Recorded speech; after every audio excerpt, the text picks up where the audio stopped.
Good morning, everyone. Thank you all so much for joining us for this very special conversation with Thomas Vinterberg, Best Director nominee at the 2021 Academy Awards, discussing another round, which is nominated for Best Foreign Language Film.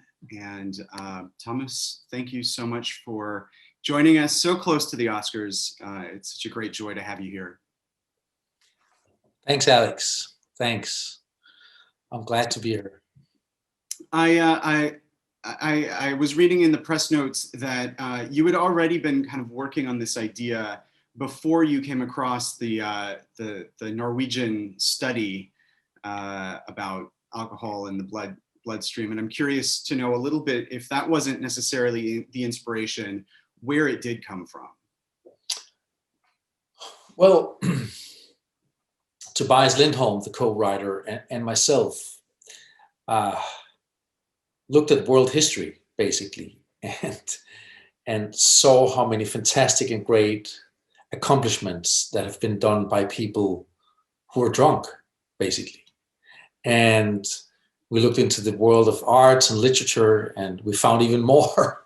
So that was our starting point, to sort of make a celebration of alcohol of such. But we very quickly decided that, and felt obliged to investigate both sides of drinking. And then we got more ambitious and found ourselves making a movie with the ambition of being life affirming, making a movie about living as opposed to just existing, basically.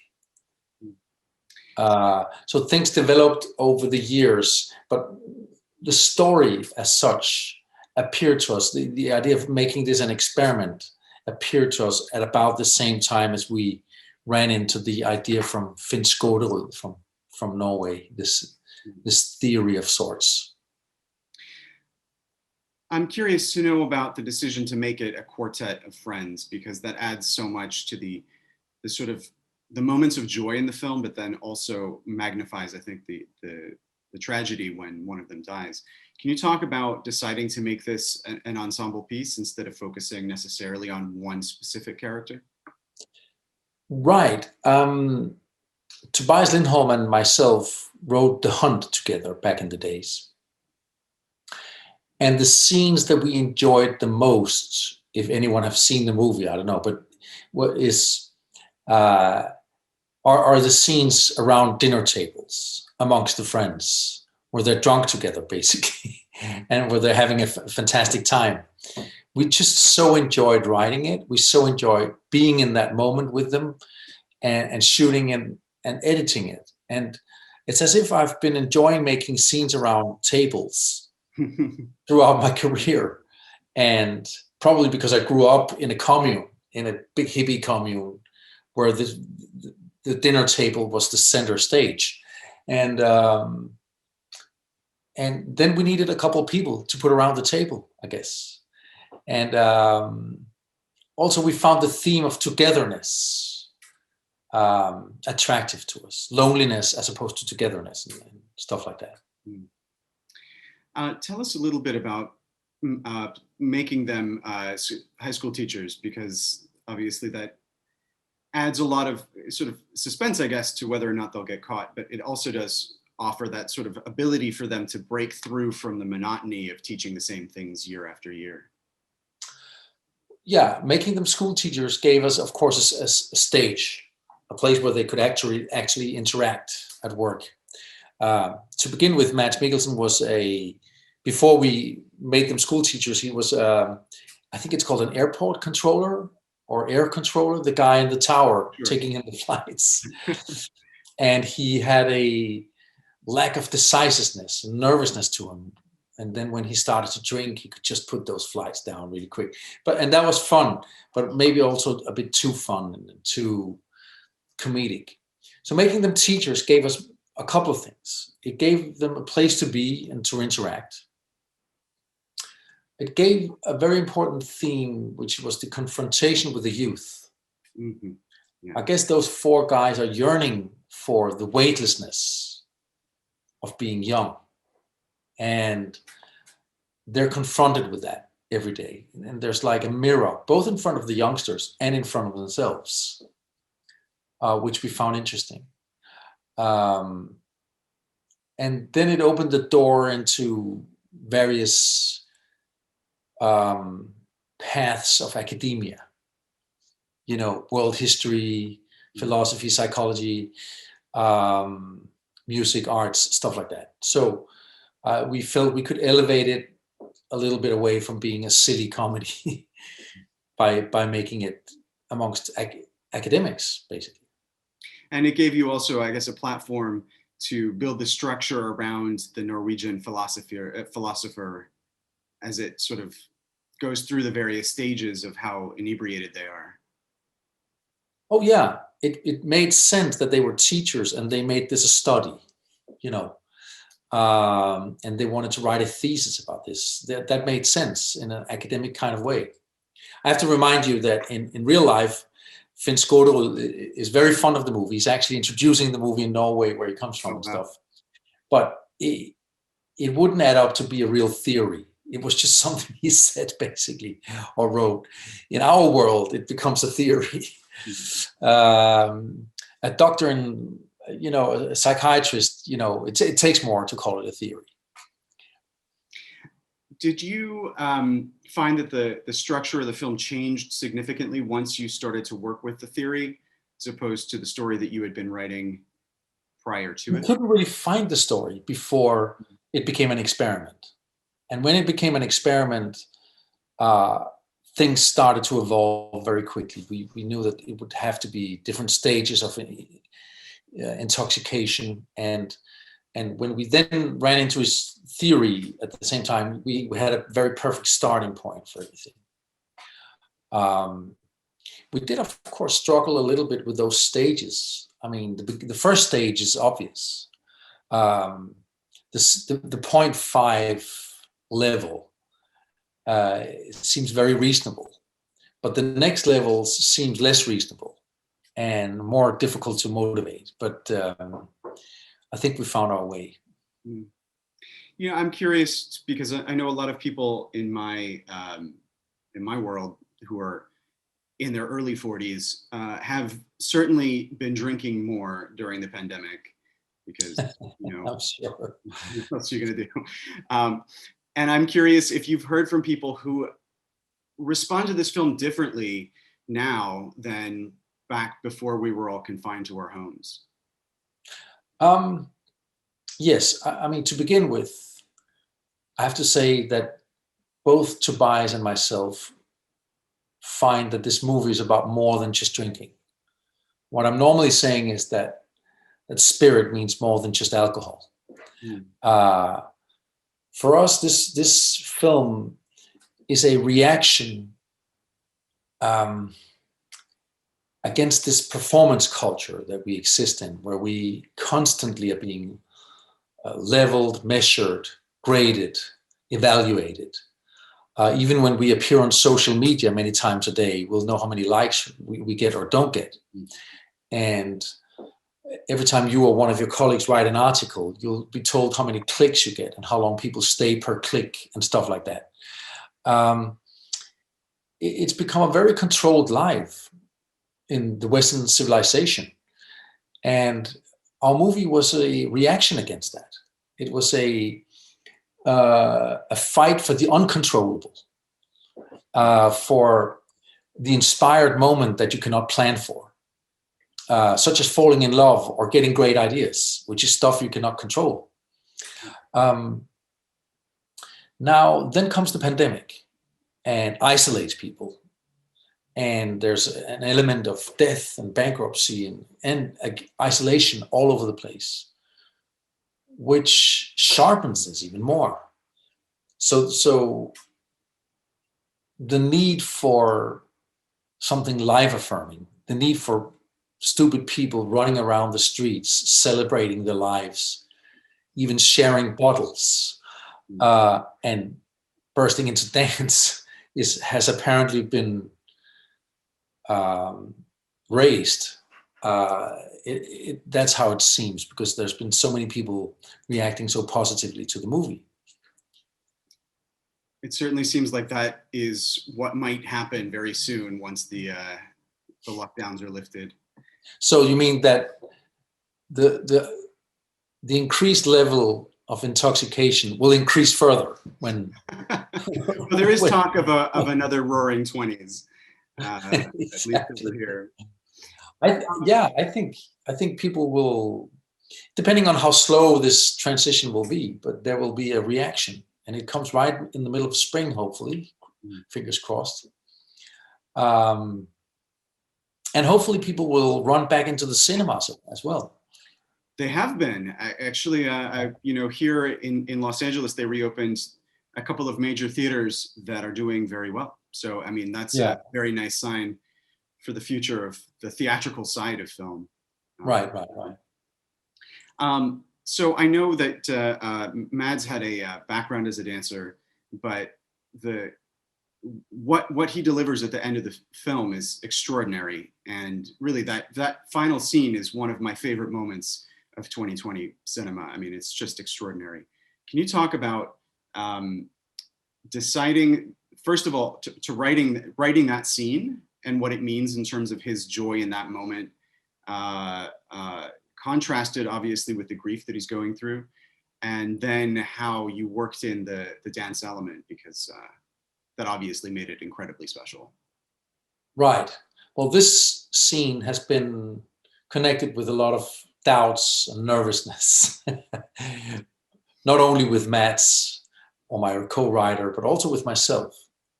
And it seems like throughout my career, I've found some joy in this kind of reaction. I'm sitting with my writer or my actor or my collaborator, and we say, what about this? No, that would be too crazy. And then do it. That creates a very interesting energy when you jump off the cliff like that. And I felt so attracted to this idea, yet at the same time very nervous about this idea, because of course it could have been too much. It's a bit of a stretch to have a school teacher suddenly being able to dance like that, and but I was so excited all the way through. And the movie, to some extent, is about letting go of control. Mm-hmm. And the end scene, both in the process of making it and in the scene itself, became about letting go of control. You see how he dances a little bit and then retreats, remains control, and then he's dancing a little bit more, and then finally he just lets go entirely, and everyone lets go. Also the kids around him. And it becomes, I guess, a cathartic moment. And it was a cathartic moment shooting it as well. And it's an interesting thing, because Mads is such a great actor that he kept contact with the grief of the story. We both were very keen and insisted on him sitting on the bench, taking in the text message that he's just had, the exchange that he had with his wife, which is about his friend who died. And so it's all there. It was definitely a huge moment shooting it as well. We shot it with him, no stand-ins. We divided into 4 sequences, which we kept shooting a couple of times with 2 cameras, which was the only place in the film where we shot with more than one camera. Mm. And we allowed it to be rough and with mistakes, and we tried to not make it a musical scene, but a real moment. Mm-hmm. Though you did pick an amazing song for that scene. How hard was it to come up with? My wife picked that song.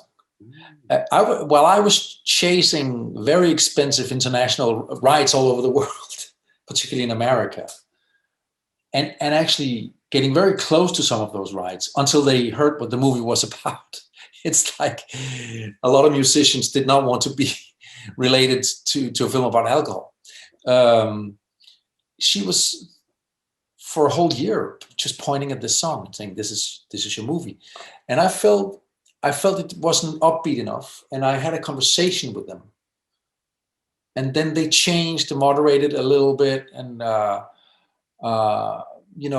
reduced the number of verse, and we just worked a little bit on it, and then it became inseparable from the movie, I guess. I love that song. And the movie and that song belongs together now, I guess. What were you actually playing for Mads when he was performing it? Or was it without music? No. I mean, this is a choreography made for this song. Oh, it is. Okay.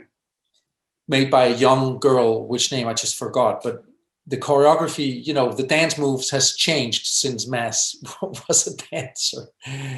So there was a lot of new moves, and he had to learn them and make them his own. And we had to talk about the choreography, all the toing and froing and sitting on the bench, and how this accelerates. And it was all choreographed very precisely to this particular song and to this version of the song. Can you talk a little bit about directing actors to perform as though they're drunk? Because there's a scene in particular, I'm thinking of when Thomas comes in to the school when they've called the special meeting. And I mean, that might be one of the best drunk performances I've ever seen. How do you get there with actors? I mean, it's sort of like, you don't want it to feel staged. I'm really glad you say that. I'll pass that on to Thomas. Thomas is an anonymous alcoholic. Oh, wow. So he couldn't even smell any alcohol at any time in this process. He's been without alcohol for many years, so it's not like he has a problem. But he does have some experience to pull from. And that helped us a lot in that scene. And the process with Thomas is more to make him understand the moment and stuff. Playing drunk is just something he knows how to do. But it varies from actor to actor. You know, the other actors went through a boot camp where they had alcohol before shooting, like a full week of filming each other as sober teachers, a little bit drunk teachers, 1.0 drunk, and so forth, to see how each character would be drunk and to see what worked and didn't work. And then they were teachers to each other. So it was a brutally honest audience right in front of them. Wow. And it was a lot of work. And then we watched a lot of videos, for some reason, particularly Russian videos. And there's some really great stuff out there on YouTube. And you know, you learn thing from really watching carefully. You learn that if the eyes are sober, it doesn't look great if you fall around, and you can see that there's control in the eyes. So we had to call in the makeup department and make eyes red. And we learned that when you fall and you're drunk enough, you don't protect yourself. You land on your head. So we had to call the stuntman in. And, you know, there's a lot of, you know, pragmatic preparation, basically. But interestingly enough, all the drunkenness up until you start falling around is like any other acting. It's about hiding. It's about hiding what it's about. If you have to act that you're irritated, you would pretend that you're on top of things, and then just for 1 second get a little, and then you will be hiding that you're irritated again. And the same thing with drunkenness. It's about playing as sober as possible, trying to measure your movements, sit straight, and pretend you're not drunk, basically. So that was easier for them. They've tried that for many years. But the extreme drunk situation was extremely difficult. How rigidly scripted are the scenes with the four of them? It feels like there's amazing chemistry between them as friends. And but obviously you have very specific, you know, points in the story you need to convey. Was there any opportunity to let them sort of play around with the script? Not that much, really. I mean, there's a variation of scenes between them. If you take the dinner scene in the beginning with Mads crying and Thomas Bolarsen ending up in a small dance and stuff, that's all scripted. Like every word is scripted. But if you take a scene where they try to catch codfish in the harbor, it's not scripted. It's just like, guys, catch codfish in silly ways, and here's some instruments, and you can pick whatever you like, and show me what you got. That's that kind of situation. So it varies a little bit, but primarily most of this film is scripted. So what you're saying, though, is that Mads trying to spearfish the crab was not in the script. It was not. That was him. That was a brilliant thing, I think. But like, for instance, when they go to the club right after, those moments have been invented in the script. Like, he eats some money, he's trying to steal a bottle, Max falls off the desk, and all of that is prepared with stuntmen and stuff, of course. But what they say and how they say it and stuff like that is improvised. So that's like the magic combination of things, I guess. So I just want to ask one more thing before we take a few questions. So the extreme opposites here with Tommy, obviously dying, and Martin having this sort of moment of joy at the end. I think that a lot of people can relate to the way in which sort of the party keeps going, and some people thrive and other people destroy their lives. So can you talk about the extreme there with Thomas's character, because it is really sad, but it's also very honest. Yeah, I had some conversation with Thomas about this whole project, and he's seen the very ugly side of drinking, not only from his own life, but from people he's been helping in the system of AA. And it was through conversations with him and conversations with my co-writer Tobias that we came up with his journey, and felt that it would be the most clear cut if one is flying and one is dying, basically. To be very sure that this film did not become moralistic, but also did not become an alcohol advertisement. We wanted to make a survey of drinking and living, basically. And those two characters ended up representing each their end of the scale. Then, of course, the end is ambiguous. You can decide for yourself whether he's flying or whether he's falling back in. And I would say that Thomas's friends in AA would probably claim that he's falling in, whereas the youngsters on their way to town, having bought a bag of beer, watching this film for the fourth time, feels that he's flying. And I belong to that team. But we've left that open, because who are we to decide how people should drink or live? We wanted the audience to take home what they wanted to take home. And had you conceived of that final shot as a freeze frame from the beginning? Yeah, it's a freeze frame in the script. But I'm surrounded with people who have better taste than I have. People who suggest cutting out the codfish scene and suggesting, they put it back in the right version. The first version should probably, they were right in attacking that scene. They are very clever people. But also, the freeze frame was not really satisfying for the visual department. So we did explore other stuff and shot some other stuff.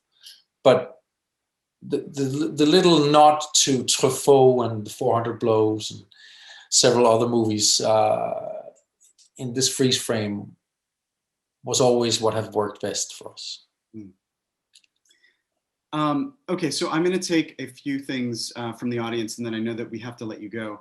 The first one, this is from Michael. Can you talk about the theme of nationalism in the film? Is there something specific to Danish or Scandinavian culture? I don't see a theme of nationalism in the film, Michael. I see a tribute to my country to some extent, with a slight air of provocation, I guess. It's almost as if it's a tourist movie, but still we have children running around in the streets vomiting and drinking a lot, which is part of our country. So I wanted to set up this sort of truthful, outspoken ugliness of drinking with a Danish flag, so to speak. But it's not meant as nationalism. More like, actually, it's an ode to my country. I guess that's different. Okay, this is from Kobe, and I'm very curious to know this as well. Does another round adhere to tenets of Dogma 95? Dogma 95 was probably the most inspired moment I've had in my career. It was connected to a lot of risk. It was a revolt against the conventions of filmmaking, and we wanted to undress filmmaking by working under those rules of the manifesto. It was new territory, and it was very dangerous. People called me and said, why are you destroying your career? And there was a very aggressive reaction against us when we did those movies. And then they became successful overnight in Cannes in 98. And what was before naked and risky was suddenly fashion, and is now a very old dress even. So I felt it was over, basically. And also, on a personal level, I felt that I had explored doing dogma movies. I've wandered down the path and couldn't come further than the film that I made under those rules. Now, in this movie is entirely handheld. It doesn't have a traditional score. It has songs, but not really a score. And it's pursuing an element of nakedness and presence and vulnerability in the same way as I was pursuing back then, and as I most often do, actually. So it does have, some similarities, I guess. This question is from Jeff.